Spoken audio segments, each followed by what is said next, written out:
अच्छा, ये जातीय जनगणना होगा तो बिहार को क्या फायदा होगा? ये शुरुआत करें, बड़े लोगों से मेरा अनुरोध है कि आप जातीय जनगणना का जब विरोध करते हैं तब छोटे जातियों में आप शादीशुदा करिए, वहां पे आप संबंध बनाइए। यह भाजपा का एक साजिश के तहत न्यायपालिका में उलझा करके और इसको रोक लगाया जा रहा है। ये 500 करोड़ रुपया खर्चा सिर्फ गणना पर करना ये उचित है? इससे तो बिहार का और भी किसी विकास में लगाया जा सकता था। कई हजार का पुतला लगाने से अच्छा था कि ये 500 करोड़ रुपए खर्च करके लोगों को हक दिलाने का था। हम लोग डरने वाले लोग नहीं है, हम लोग राजद के सिपाही हैं। ईडी सीडी या एलईडी जो भी ये सब चल रहा है ना आजकल, इससे हम लोग डरने वाले लोग नहीं है, तो हम सच बोलने वाले। नेपोलियन की बात याद है ना, आपको बता देता हूँ। नेपोलियन ने एक बात बोली थी, जब जनता हक की बात करे तो उसे धर्म भेद में फंसा दो, उसे जातिगण में फंसा दो। मामला यही हिंदू मुस्लिम की बात जो करता है भाजपा पार्टी। यदि सदस्यता रद्द हो जाती है तो आप लोगों का आगे का रणनीति क्या एक वर्ड में बात बता देता हूँ, एक वर्ड में बात समझ लीजिए। लालू यादव शेर है और शेर का बच्चा शेर ही होता है, और मछली के बच्चे को, मगरमच्छ के बच्चे को तैरना नहीं सिखाया जाता है। अभी बहुत टाइम लगेगा लोगों को समझने में। स्वागत है आप सभी को नेशनल पब्लिक न्यूज में। अभी मैं मौजूद हूं बेतिया में और ये बेतिया का सर्किट हाउस है। आज यहाँ पे पश्चिमी चंपारण के प्रभारी ललित कुमार यादव आए हुए हैं और यहाँ पे बहुत से नेता आरजेडी के हैं। हम इन लोगों से जानने की कोशिश करेंगे कि जो जातीय जनगणना हो रही है उस पर रोक लग गया है, तो इन लोगों का इस पर क्या विचार है और ये जातीय जनगणना कराकर बिहार में क्या साबित करना चाहते हैं। सबसे पहले आपका नाम क्या हुआ? साहेब हुसैन अंसारी, जिला अध्यक्ष पश्चिमी चंपारण, आरजेडी के जिला अध्यक्ष। हाँ। अच्छा, अभी जो जातीय जनगणना पर रोक लगा हुआ है कोर्ट के द्वारा, तो इस पर आप लोगों का क्या विचार है? देखिए, अगेंस्ट पार्टी तो हमेशा आप अच्छा काम करने चलेंगे। हाँ। तो आपके विरोधी जो है कुछ न कुछ आपको कहेगा, सुनेगा, चाहे केस फसाद में जाएगा। इसी तरह है जातीय जनगणना जो है कोई बुरा चीज नहीं है। इससे जो है हर एक जाति में गरीब गुरबा दिखाई देगा। अच्छा, ये जातीय जनगणना होगा तो बिहार को क्या फायदा होगा? अरे, बिहार में ऐसे जाति जनगणना कराने का मतलब ये है कि जो सभी जातियों को जब देखा जाएगा, उसका आमदनी देखा जाएगा, तो ये पता लगेगा। आर्थिक तौर पे तो भी जनगणना हो सकती थी, तो ये जातीय जनगणना यहाँ पे ये सही है? ऐसे जाति तो दिखाई भी दे सकता है ना, उस तरह कितना कौन जाति है सब दिखाई दे देगा। अच्छा, यहाँ पे आरजेडी के युवा जिला अध्यक्ष साहब हैं मुकेश कुमार यादव जी, इनसे जानने की कोशिश करेंगे। अच्छा, एक बात बताइए, ये जब जातीय जनगणना बिहार में हो रही है, इससे बिहार के जनता को क्या फायदा होगी? बिहार के जनता को ही नहीं, पूरे देश के जनता को फायदा है।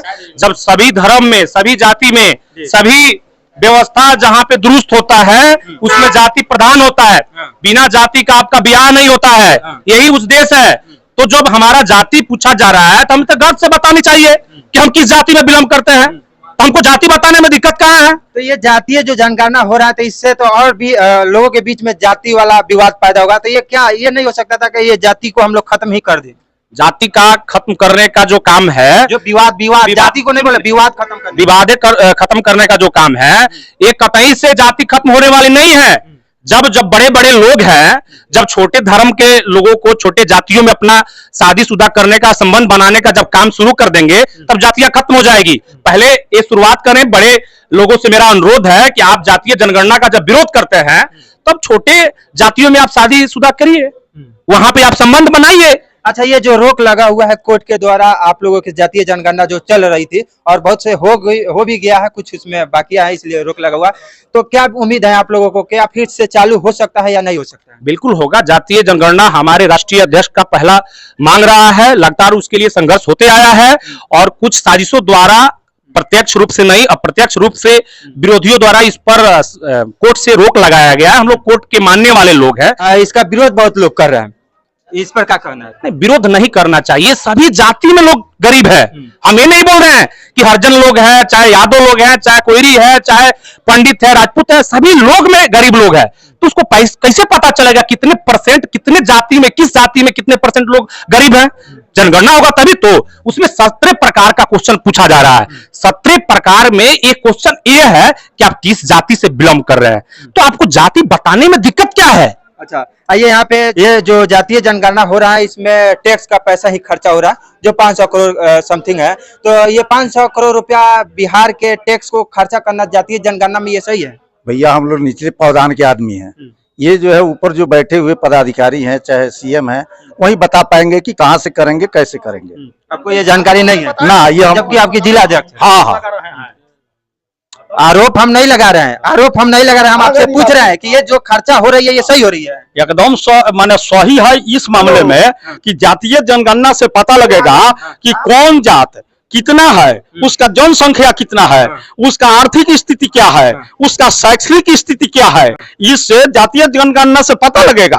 और रही बात यह भाजपा का एक साजिश के तहत न्यायपालिका में उलझा करके और इसको रोक लगाया जा रहा है। चलिए अच्छा, ये यहाँ पे एक भाई साहब ये सोशल मीडिया पे बहुत ही ज्यादा एक्टिव रहते हैं और इनका बयान आए दिनों वायरल होते रहता है। आप बताइए, जो ये जातीय जनगणना हो रहा है ये सही हो रहा है या गलत हो रहा है?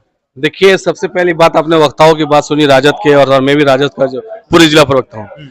जातीय जनगणना क्या है ये समझने की जरूरत है। जातीय जनगणना से जो वंचित समाज के लोग हैं उनकी कठिनाइयों का जो है समस्या का समाधान इसके द्वारा निकाला जाएगा।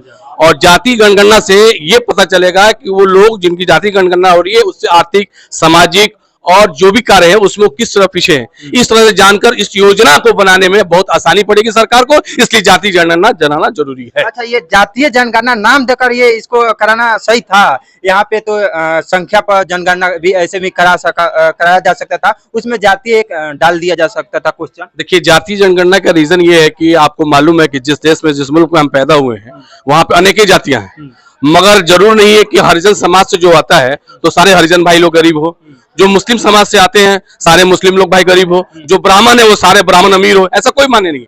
इससे एक आंकड़ा निकलेगा कि किस समाज में, किस जात में कैसे कैसे लोग आर्थिक स्थिति से है, सामाजिक स्थिति से है, शिक्षित स्थिति से, उस हिसाब से उनके द्वारा योजना, सरकार द्वारा योजना बनाई जाएगी तो ये सरकार को आसानी पहुंचेगा कि जो लोग आर्थिक सामाजिक कार्य से पीछे रह गए उनको योजना का लाभ मिलेगा। अच्छा, आप राजद के पूर्व जिला अध्यक्ष हैं? नहीं, प्रवक्ता थे हम, प्रवक्ता थे। चलिए, मानते हैं ये 500 करोड़ रुपया खर्चा सिर्फ गणना पर करना ये उचित है? इससे तो बिहार का और भी किसी विकास में लगाया जा सकता था। कई हजार का पुतला लगाने से अच्छा था कि ये 500 करोड़ रुपए खर्च करके लोगों को हक दिलाने का कार्य है। और जब पुतला लगता है तो किसी के मुंह से आवाज नहीं आती है, कितने नेता लोग भाग जाते हैं, आवाज नहीं आती है। और हम लोग डरने वाले लोग नहीं है, हम लोग राजद के सिपाही हैं। ईडी, सीडी या एलईडी जो भी ये सब चल रहा है ना आजकल, इससे हम लोग डरने वाले लोग नहीं है, तो हम सच बोलने वाले लोग हैं। ये समझने की तो विपक्ष सवाल उठा रही है, जब रोक लगा है तो ये 500 करोड़ रुपया खर्चा क्यों किया जा रहा है? मोगेरी लाल के हसीन सपने सभी देखते हैं, जब कई हजार करोड़ के उनके पार्टी के लोग घोटाला करके बैठे हैं, उनपे आवाज क्यों नहीं उठाते? कई हजार की मूर्ति बना के लगाने से देश का विकास नहीं हो सकता है, हिंदू मुस्लिम करने से देश का विकास नहीं हो सकता। देश का विकास जाकर समाज के लोगों के बीच जाकर समाज की आर्थिक सामाजिक व्यवस्था को समझने के बाद ही देश का विकास हो सकता है। मगर देखिए, भाजपा वाले लोग का एक ही काम है। नेपोलियन की बात याद है ना? आपको बता देता हूँ, नेपोलियन ने एक बात बोली थी, जब जनता हक की बात करे तो उसे धर्म भेद में फंसा दो, उसे जातिगण में फंसा दो। मामला यही मुस्लिम की बात जो करता है भाजपा पार्टी करता है। और हमारा जो पार्टी राष्ट्रीय जनता दल है, A to Z की पार्टी है, सबका सम्मान और जिसकी जितनी भागीदारी उसकी उतनी हिस्सेदारी, ये राष्ट्रीय जनता दल। अच्छा, एक बात बताइए, बिहार जो है देश में सबसे पिछड़ा राज्य है और इसका विकास अभी तक नहीं हो पाया। पूर्व में भी राजद की सरकार रही है और भाजपा की सरकार रही है, फिर राजद की सरकार महागठबंधन में आई है, तो ये विकास होगा कि नहीं बिहार का, और इससे क्या फायदा होगा? आज इस वक्त खुले में आप हमसे सवाल पूछ रहे हैं, इससे बड़ा विकास क्या देखना चाहते हैं? और इससे पहले वो किसके साथ थे ये भी आपको पता है। तो बहुत सारी जो विकास तो हुआ है, अब विकास दिख नहीं रहा है तो शायद आप लोग काला चश्मा लगा के घूम रहे हो, ये भी आइडिया नहीं है। मेरी बात सुना जाए, सबसे पहले बार जिस बिहार को लोग आने से डरते थे, जिस बिहार को अपराध की दुनिया मानी जाती थी, लोग मानते थे उस जमाने में, लालू आरजेडी के नहीं, मेरी बात सुनिए, मैं आपको समझा रहा हूँ सारी बातें। तो लालू प्रसाद यादव ने बिहार का कमान समाया, जो गरीब वंचित समाज के लोगों को शोषित किया जाता था, परेशान किया जाता, उनको बोलने का हक और आवाज दिलाया, ये राष्ट्रीय जनता दल ने किया। और आज भी जो भी विकास के कार्य हैं, ग्रामीण विकास मंत्री की वाली बात करिए, ग्रामीण जो भी काम रोड, सड़क से, शहर से, नाले में, इस वर्ड में बात बता देता हूँ, एक वर्ड में बात समझ लीजिए। लालू यादव शेर है और शेर का बच्चा शेर ही होता है, और मछली के बच्चे को, मगरमच्छ के बच्चे को तैरना नहीं सिखाया जाता है। अभी बहुत टाइम लगेगा लोगों को समझने में। और तेजस्वी यादव बिहार का वो पिलर बनने वाला है कि आने वाले समय में आपको खुद पता चल जाएगा। हम लोग अल्फाजों से बयान नहीं करते, वक्त के साथ हालात नहीं बदलते, जरा धीरे रखिए, आपको जवाब खुद मिलेगा। चलिए, ये थे पूर्व प्रवक्ता आरजेडी का।